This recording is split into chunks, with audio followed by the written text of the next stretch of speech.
Hello everybody, we are back with another video. This one is again going to just be a little voiceover video, so if you want to listen to it like an audiobook, if you want to look at these weird little pictures I'm going to throw in here, go right ahead. This video is going to be about social issues in the 1950s. So without further ado, let's get started. While the 1950s were a time of great prosperity for many people, there was also a lot of conflict stemming from civil rights issues and the American communism witch hunt. The shiny cars and perfect lawns of suburbia were a mask for the deep cracks in the supposedly united states of America. Many groups that were given rights during wartime, as women were encouraged to enter the workforce because there were no men to perform manufacturing jobs, and the military was desegregated because they needed more troops, were told to retreat back to their previous roles once the war was over. Most of the people in these groups did not just blindly accept this default to earlier societal expectations and challenged the way society perceived them by rebelling against the prevailing conformity of the 1950s.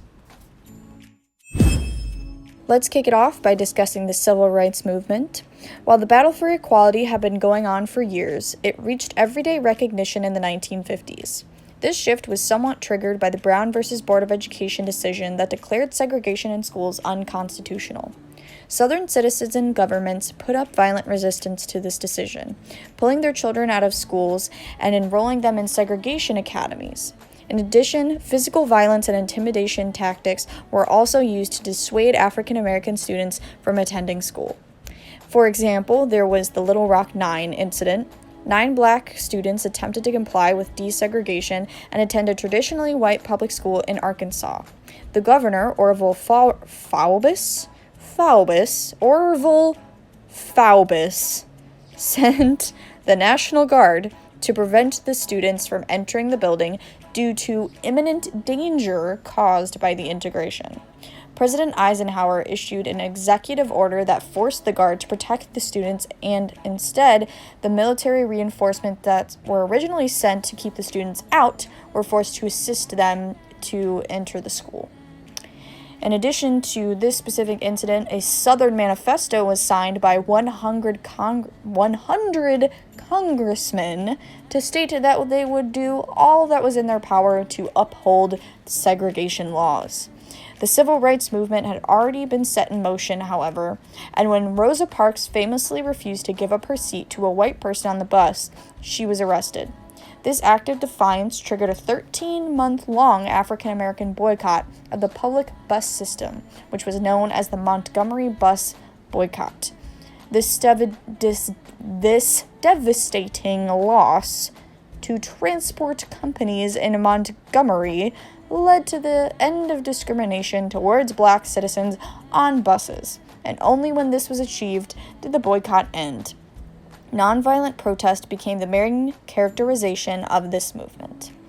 Due to the actions of peaceful movement leaders like Martin Luther King Jr., the Civil Rights Act of 1957 was passed. This act was the first civil rights legislation since the Reconstruction era, and it established the Civil Rights Section in the Justice Department and gave federal prosecutors the power to get court injunctions against voting interference. Now we're going to move on to women's rights, or rather their lack thereof, in the 1950s. The baby boom following the end of the war also directly contributed to the boom of suburban living.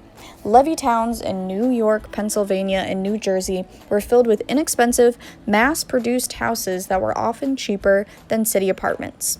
With this, plus the invention of improved transportation, cars, metro train systems, etc., it was easy to live in a house in the suburbs and maintain a tranquil life there while still going to work in the city. However, while these developments helped men return to normalcy, they diminished the progress and equality that had been achieved during the war. During the 1940s, women had been essential to the workplace and wartime manufacturing jobs, but now they were being encouraged to abandon this mentality and embrace their traditional roles of wife and mother. Articles, magazines, and other forms of literature promoted this attitude. Manufacturers now had a new demographic to market to, which contributed to a rise in feminized branding and perhaps, ultimately, the promotion of traditional values to sell homemaker products. Some argue that the feminist movement was damaged due to the rise in consumerism and the desire to sell more products. This movement tied back to the early days of America, in which ideas like the cult of domesticity were common. Fashions of the 1950s even reflect those of the domestic time period in the 1800s. This abrupt shift from women being thought of as essential and valuable members of society who should be treated equally to being seen as second-class citizens as soon as the men came home and took their jobs back angered many. Women were now being suffocated by the duties of maintaining a household that were being thrust upon them, and the use of antidepressants increased exponentially among the American housewife population. While this era was a major setback for women everywhere, the resentment that grew during this time contributed to the women's rights movement coming back even stronger than before in the 1960s, a time during which lots of progress was made for women's rights and issues. For more information about the movement of the 60s, read the 1963 book The Feminine Mystique by women's rights advocate Betty Friedan. Hysteria regarding communist influence in the United States had a deeply troubling impact on American society. This phenomenon was not dissimilar to the Salem witch trials of the colonial period. People could be suspected of being communist sympathizers for completely arbitrary reasons, but cases like the Rosenbergs, a couple who had revealed American technological secrets to the Russian scientists, had set everyone on edge.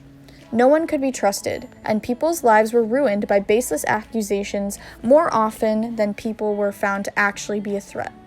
People were fired from their jobs and targeted by the police. While the fear began to subside in the late 50s, the influence of the Second Red Scare can be seen even in today's political climate, with debates over Russian influence on the 2016 election, among other incidents.